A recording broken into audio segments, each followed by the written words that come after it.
Hello everybody and welcome to another video. I decided to try out something new. That was Skype. I'm sorry. Anyway, I decided to try out something new. Um it's a game that I found online for it's a browser game. So you're good. You don't have to download it or anything, but it's called The Uncle Who Works for Nintendo. It's supposed to be some kind of, text scary horror kind of game, and it makes extensive use of the sound. They want you to play with headphones for the best experience, and it may take control of my browser. So that's cool. Um, I'm not really sure, more than that, but I think it looks pretty cool. So let's get started. The Uncle Who Works for Nintendo.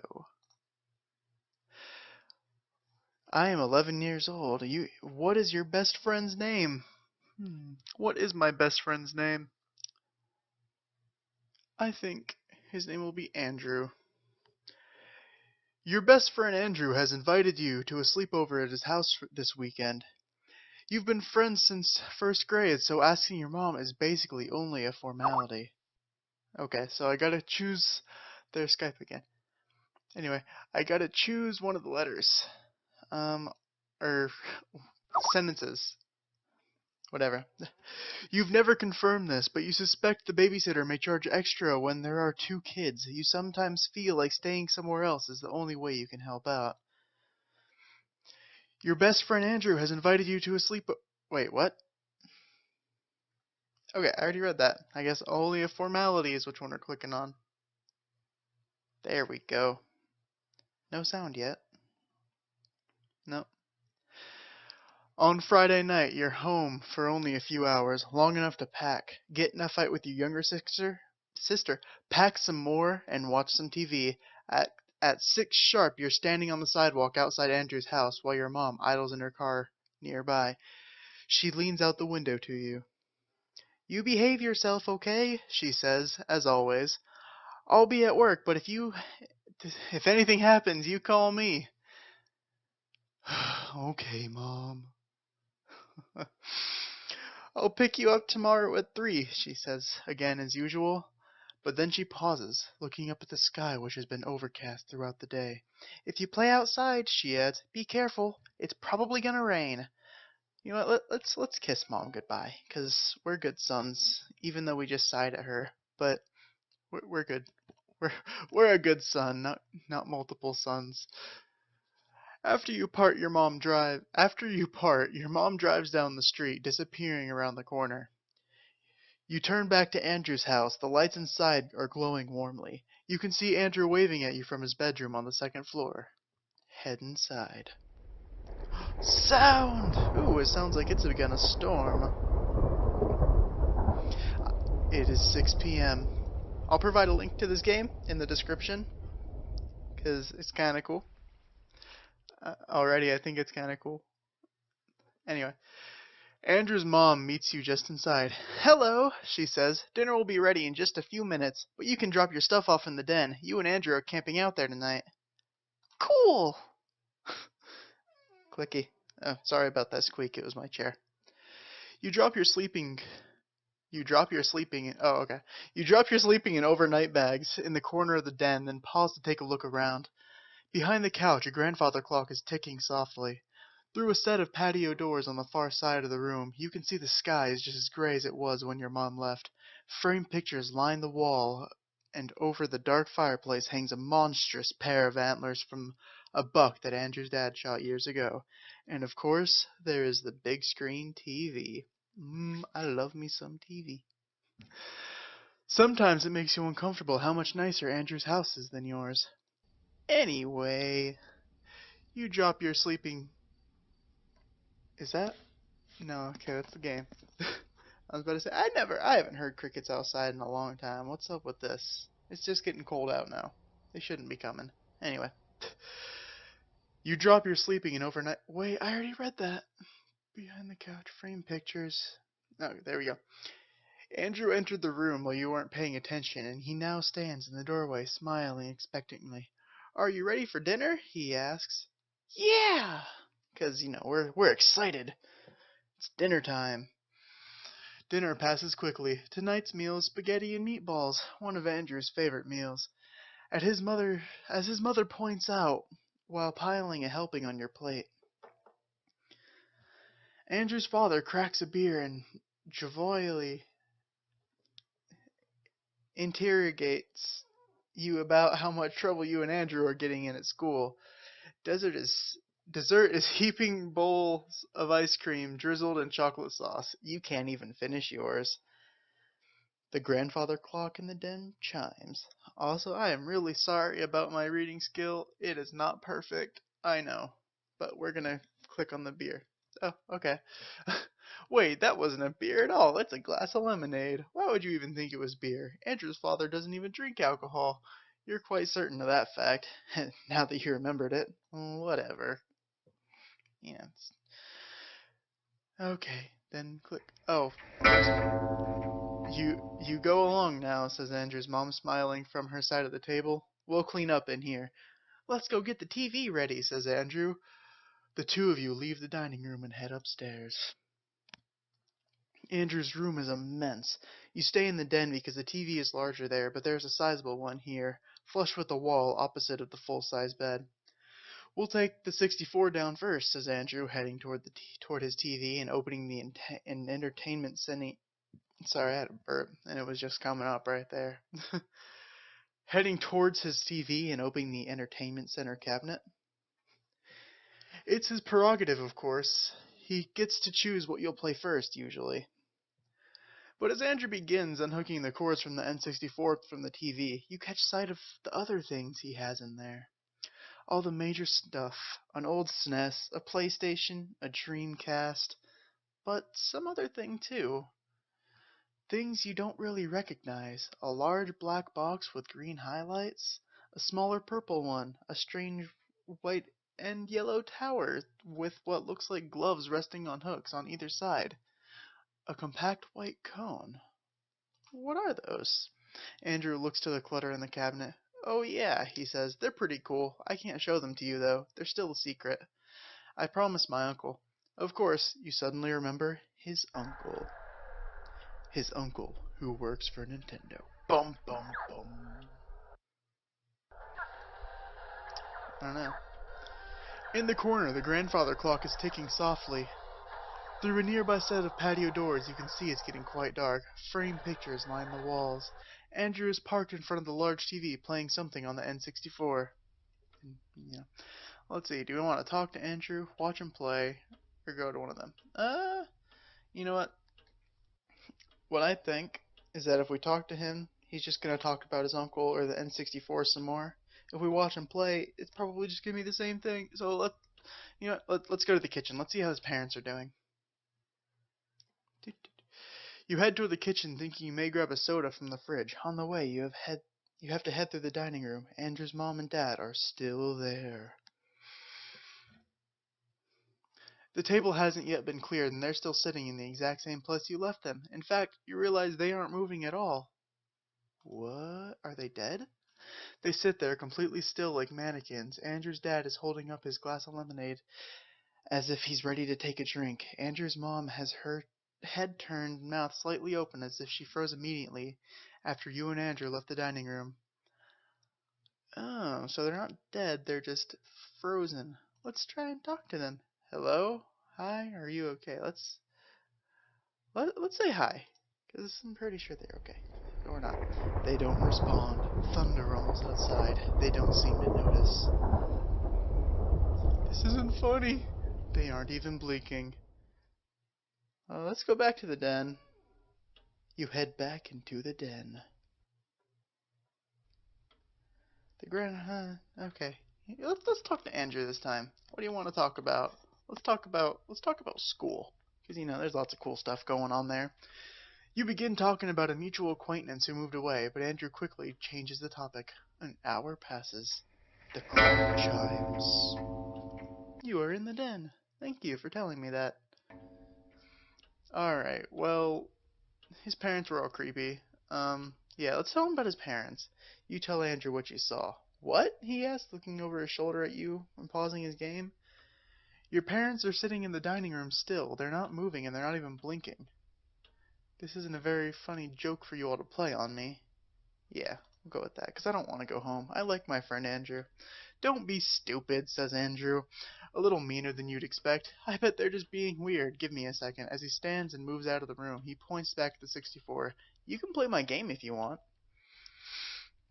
You know what? I'm kind of creeped out right now, so play a little might be nice. So, yeah. After a moment of hesitation, you sit down and play the game Andrew is running. It's a little like GoldenEye, but it's not a game you're familiar with. The colors are a little weird. Still, it's relaxing. After a while, Andrew comes back. They look fine to me, says Andrew. Mom said she's going to bring us popcorn soon. What? Nice try for a prank, though, says Andrew, seemingly ignoring you. Oh, and one more thing, he says while he resumes his spot in front of the Nintendo. Thanks for sending me out then. Mom made me help her clean up after all. Special company. What? Oh, my uncle's coming to visit. Ooh, time passes. Alright, well, let's go to the kitchen then, see if they're normal. Passing hesitantly through the now empty dining room, you enter the kitchen, which is also deserted right now. Here, let's go into the fridge. There are a few things here. Soda, cold pizza, milk, a water pitcher. You know, let's just take some water, 'cause we're a good kid and we don't drink soda. Is it a school night? I don't remember. I don't think so, 'cause we're spending the night. Oh, the clock chimes. You are in the den. I suppose not.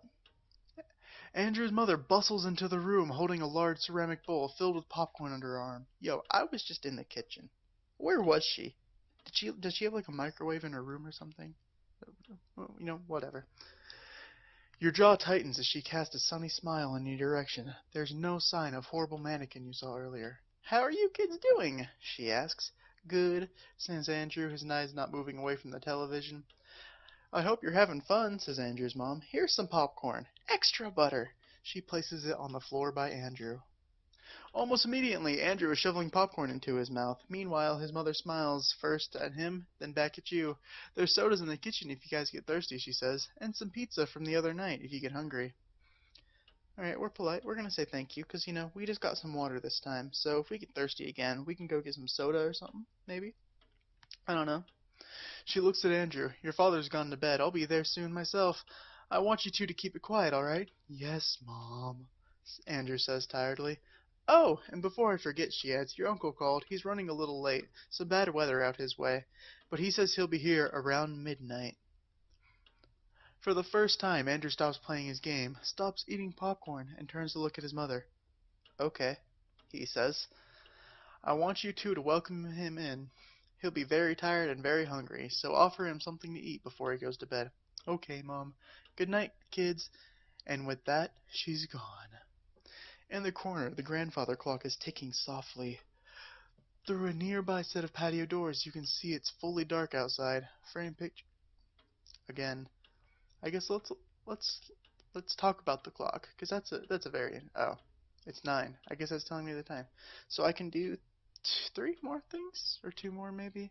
No, let's. You walk around the perimeter of the den, inspecting the pictures idly. Most of them are family portraits from years past. Andrew cradled lovingly between his mother and father, or any one of the 3 of their own. A happy, tidy family. Yeah, let's look for pictures of his uncle. You don't find any, not one. The only pictures here are of Andrew and his parents. It does make me feel a little uneasy. Dang it, now it's 10. Again, that was my chair. Alright, there's a bowl of popcorn. Yeah, let's ask about his visit. So why is your uncle coming? Andrew shrugs. Business. But I thought he worked for Nintendo. He does, says Andrew, frowning but not looking away from the TV screen. He's really important there. Does Nintendo do a lot of business here? Why else would my uncle be coming? Andrew says, as if you've asked the dumbest question in the world. Wow, my best friend's kind of a jerk. Oh, what sort of business? Andrew pauses the game and turns toward you, visibly agitated. How should I know? I don't work for them. Right now he's not quite yelling, but you think if you keep pressing the subject, he might. Whew, do I want to? No, sorry. I was just curious. You drop the conversation in silence. Well, I'll just watch him play. You're feeling anxious and apparently are showing it. Andrew looks at you and bites his lip. Watch this, he says. On the screen, the game's main character is in a car on a crowded street in what looks like a virtual New York City. Andrew revs up and begins mowing down pedestrians, giggling. Oh, he's a psychopath too. Great. You don't think this is very funny, but to Andrew it's hilarious. After a while, he stops the car, waits. An ambulance appears. Once the paramedics exits, he beats them to death with a baseball bat. Isn't this great? He asks. This goes on for a while. I have a feeling he's playing some variation of Grand Theft Auto. 10 o'clock. It begins raining outside. Oh no. Um, that probably would be this. Yeah, you regret that kitchen trip earlier. Now you have to go to the bathroom, so I guess let's go to the bathroom. You head to the bathroom down the hall from the den. There's a shower, a linen closet, and a toilet. Well, obviously, let's use the toilet. You realize there's something wrong with the toilet. The water in the bowl looks solid, like glass. When you attempt to turn the handle, nothing happens, but the toilet emits the sound of flushing anyway. You suddenly don't feel like having to go anymore. What's going on here? You head to the bathroom down the... Okay, well, I guess let's pee in the shower. There's nothing in the shower. No bottles of soap or shampoo, no shower head or faucet. It's just an empty box. Maybe there's something in the linen closet. The closet is completely empty. The walls are strange, untextured white. What is going on here? I guess let's just go back. You head back to the den. So, the bathroom's all weird. I guess let's have some popcorn. You grab a handful of popcorn. It's buttery and delicious. Well, that's something. You know, let's think about his uncle. It began with Mew. You didn't believe him at first. When Andrew came to school one day and told you that he had finally caught Mew. Prove it, you said, so he pulled out his Game Boy and showed you. There it was. Mew, the 151st Pokemon, available only to players at the promotional events, somehow unlocked on Andrew's game. It's really strong, he says. It KOs every enemy in one hit. Andrew demonstrated this claim at recess whenever you and some friends linked Game Boys to do battle.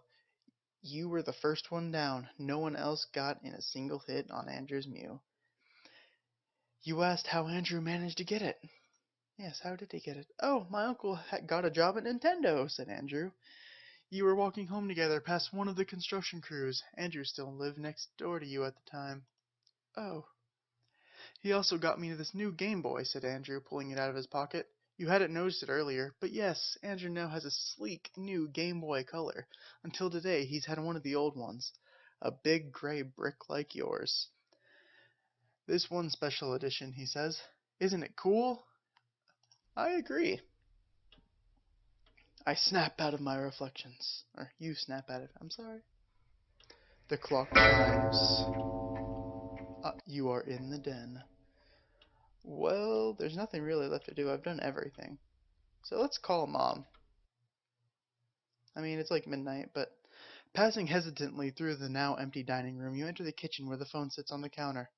Call Mom. You dial your mom's work number and wait. She picks up after 3 rings. Things are really weird here. What? What do you mean? Andrew's parents are acting really weird. What do you mean? Tell her everything. Your mother is silent for a long time. Please answer me, Mom. Something in your voice seems to give her pause. Okay, she says after a moment. I'll call the sitter and tell her to come pick you up. It'll probably be an hour. Is that okay? Can't you make her get here faster? That's not going to happen, honey. She says, just sit tight. Thank you. Of course, she says with a hint of a sigh. I'll call her now, okay? She'll be there in an hour. Be safe. She hangs up. Return to the den and pack your things. The clock chimes as you enter the den. The clock chiming, Andrew is standing in the middle of the den, his hands at his sides, an odd smile on his face. You're too late, he says. He's here. And then someone knocks on the front door.